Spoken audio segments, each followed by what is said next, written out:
ಶ್ರೀರಂಗಪಟ್ಟಣದಲ್ಲಿ BJP ಪರ ದರ್ಶನ್ ಮಾಡಿದ್ರು. ಅದು ನಿಮಗೆ ನಿಮ್ಮ ಗಮನದಲ್ಲಿ ಇದೆ ಅಂತ ಅನ್ಕೊಂಡಿದ್ದೀನಿ.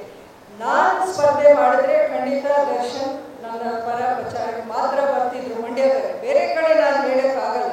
ಈಗ ನಾನು ಸ್ಪರ್ಧೆ ಮಾಡದೇ ಇದ್ದಾಗ ಅಲ್ಲಿಗೆ ಅದು ಫುಲ್ ಸ್ಟಾಪ್ ಆಗುತ್ತೆ ಹೊರತು ನಾನು ದರ್ಶನ್ಗೆ ಇಂಥ ಕಡೆ ಹೋಗು ಇಂಥ ಕಡೆ ಹೋಗಬೇಡ ಅಂತ ನಾನು ಯಾವತ್ತೂ ಹೇಳಿಲ್ಲ. ಇನ್ಫ್ಯಾಕ್ಟ್ ನನ್ನ ಪ್ರಚಾರಕ್ಕೂ ನಾನು ಅವನ ಬಾ ಅಂತ ಕರೆದಿಲ್ಲ. ತಾನಾಗೆ ಬಂದು ನಿಮ್ಮ ಪರ ನಿಂತ್ಕೊಳ್ಳೋದು ನನ್ನ ಜವಾಬ್ದಾರಿ ಅಂತ ಬಂದು ನನಗೆ ಪ್ರಚಾರ ಮಾಡಿದ್ರು. ಅವತ್ತಿನ ದಿನ ದರ್ಶನ ಆಗಲಿ ಯಶ್ ಆಗಲಿ.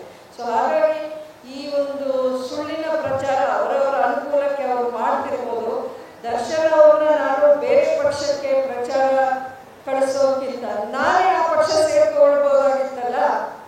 ನನಗೇನು ಅಗತ್ಯ ಇತ್ತು, ನನಗೇನು ಅನಿವಾರ್ಯತೆ ಇತ್ತ ಇದೇ ಪಕ್ಷ ಸೇರಬೇಕು ಅಂತ? ನನಗೆ ಯಾವಾಗ ಸೀಟ್ ಸಿಕ್ಕಿಲ್ವೋ ನನಗೆ ಎಲ್ಲ ಅವಕಾಶ ಇತ್ತು.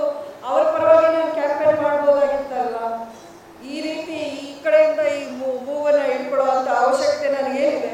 Because I totally absolutely believe Modi ಅವರ ಲೀಡರ್ಶಿಪ್ ನಮ್ಮ ದೇಶಕ್ಕೆ ಅಗತ್ಯವಿದೆ ಅನ್ನುವಂಥ ಕಾರಣಕ್ಕೆ. ಸೊ ಈ ರೀತಿ ಪುಕಾರುಗಳನ್ನ ದಯವಿಟ್ಟು ಯಾರು ನಂಬೋಕೆ ಹೋಗಬೇಡಿ ಅಂತಾನೆ ನಾನು ಮನವಿ ಮಾಡ್ತೀನಿ. ನೋಡಿ, ನಾನು ಅಲ್ಲಿ ಸೀಟ್ ಬಿಟ್ಟುಕೊಟ್ಟು ನಾನು ಬಿಜೆಪಿ ಸೇರಿದ್ದೀನಿ ಅಂದ್ರೆ ಏನರ್ಥ ಮಾಡ್ಕೊಂಡ್ರಿ ನೀವು? ನಾನು ಆ ಸೀಟ್ ಬಿಟ್ಟುಕೊಟ್ಟು ಒಂದು ವೇಳೆ ಕಾಂಗ್ರೆಸ್ ಸೇರಿದ್ರೆ ನೀವು ಈ ಮಾತನ್ನ ಕೇಳ್ಬೋದು. ಅಲ್ಲಿಗೇನೆ ನಿಮಗೆ ಅರ್ಥ ಆಗಿರಬೇಕು ನಾನು ಯಾರ ಪರ ಇದ್ದೀನಿ, ಯಾರನ್ನ ಸಪೋರ್ಟ್ ಮಾಡ್ತಿದ್ದೀನಿ ಅಂತ. ಈಗ ನಾನು ಎಲ್ಲೆಲ್ಲಿ ಪ್ರಚಾರ, ಇವತ್ತು ಉಡುಪಿಗೆ ಬಂದಿದ್ದೀನಿ, ಸಾಯಂಕಾಲ ಬೆಂಗಳೂರಲ್ಲಿದೆ, ನಾಳೆ ಮೈಸೂರಿಗೆ ಹೋಗ್ತಾ ಇದ್ದೀನಿ. ಅದೆಲ್ಲ ಪಕ್ಷದಲ್ಲಿ ಕೋಆರ್ಡಿನೇಟ್ಸ್ ಮಾಡಿಕೊಡುವಂಥ ವಿಷಯ.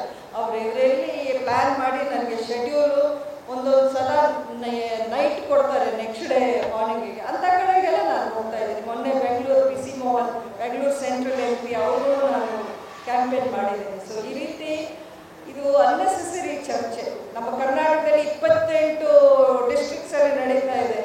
ಮಂಡ್ಯನ ಮಾತ್ರ ಇದೊಂದು ಕಾಂಟ್ರವರ್ಸಿಗಾಗಿ ಫೋಕಸ್ ಮಾಡೋದು ತಪ್ಪಾಗುತ್ತೆ. We are for NDA, we are for BJP, there is no doubt about that.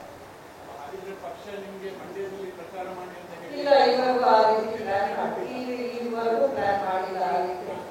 ನಾಳೆ ದಿನ ಹೇಳಿದ್ರೆ ಖಂಡಿತ BJP and NDA ಪರವಾಗಿ ಖಂಡಿತ ನಾನು ಹೋಗ್ತೀನಿ. ಎಲ್ಲಿ ಹೇಳಿದ್ರು ಅಲ್ಲಿ ಹೋಗ್ತೀನಿ, ಸ್ಪಷ್ಟವಾಗಿ ಹೇಳ್ತಾ ಇದ್ದೀನಿ. Thank you.